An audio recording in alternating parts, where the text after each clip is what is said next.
పవన్ కళ్యాణ్ గారు రీసెంట్‌గా తెలంగాణలో ఒక ప్రెస్ మీట్ పెట్టారు కదా! అందులో సూటిగా కొన్ని ప్రశ్నల్ని సంధించారు. ఒకసారి వినండి. విన్న తర్వాత వీళ్ళకి ఎవరైతే ఈ విష ప్రచారకులు ఉన్నారో, నాగి గారు ఉన్నారు కదా! వాళ్ళ బ్యాచ్ ఉన్నారో, వాళ్లకు వీటికి సమాధానం ఉందేమో అడగండి. తెలంగాణను వ్యతిరేకించింది ఎవరు? సిపిఎం వ్యతిరేకించింది. సిపిఎం గురించి మీరు ఎందుకు మాట్లాడరు?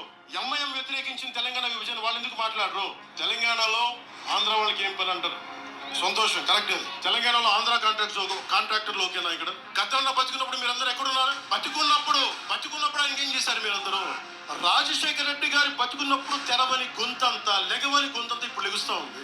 తమిళనాడుకు వచ్చి హిందీ గోబ్యాక్ అని, హైదరాబాద్ లో మార్వాడి గోబ్యాక్ అని, నార్త్ ఇండియా గోబ్యాక్ అని, తెలంగాణ యాస భాషలో హిందుస్థానీ ఉంటుంది. అలాంటి తెలంగాణలో కూడా హిందీ ఉండకూడదని మాట్లాడుతూ ఉంటే భావాలు ఇడిపోతా ఉన్నాయి. చెంచు పెంటల నుంచి వచ్చిన, చెంచు గూడెల నుంచి వచ్చిన కుర్రాడు, 17 ఏళ్ళ కుర్రాడు, శివులు శివ మల్లికార్జున్, వీళ్ళు వెతుక్కొని వచ్చారు నా కోసం.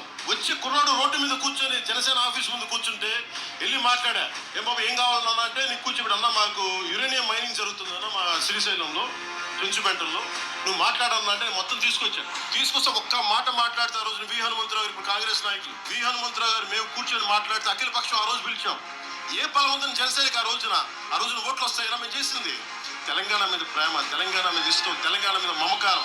రాహుల్ గాంధీ గారి కానీ, ప్రియాంక గాంధీ గారి దక్షిణ భారతంలోకి వచ్చి వైనాడులో పోటీ చేయొచ్చు. ఇందిరాగాంధీ గారేమో మెదక్లో పోటీ చేయొచ్చు. పివి నరసింహారావు గారిని ఎక్కడి నుంచి గెలిపించారు? తెలంగాణలో ఆయన ఓడగొడతారనే కదా ఆయన ఆ రోజున నంద్యాల పార్లమెంట్ నుంచి గెలిపించింది. ఆంధ్ర ప్రజలు కాదా గెలిపించింది? తెలంగాణను వ్యతిరేకించింది. ఇంకా చాలానే ప్రశ్నల్ని సంధించారు. కానీ వీళ్ళంతా కూడా అవన్నీ పక్కన పెట్టేసి ఆ కోడి చెరువు చుట్టూతో తిరుగుతూ ఉన్నారు. అందులో ఏమీ లేకపోయినా ఏదో చూపించే ప్రయత్నం చేస్తూ ఉన్నారు. తెలంగాణ వాదం, ప్రాంతీయవాదం అవి ఇప్పుడు అస్సలు అక్కరకు లేనివి.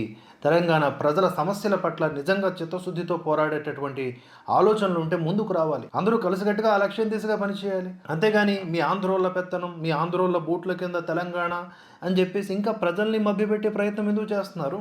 రాష్ట్ర విభజన జరిగిపోయిన తరువాత, ఏ రాష్ట్రానికి ఆ రాష్ట్రం అడ్మినిస్ట్రేషన్ స్ట్రక్చర్ మారిపోయిన తర్వాత ఇంకా ఎన్నాళ్ళు ఈ ఆంధ్ర తెలంగాణ అంటూ జనాలు ఏమరుస్తారు చెప్పండి?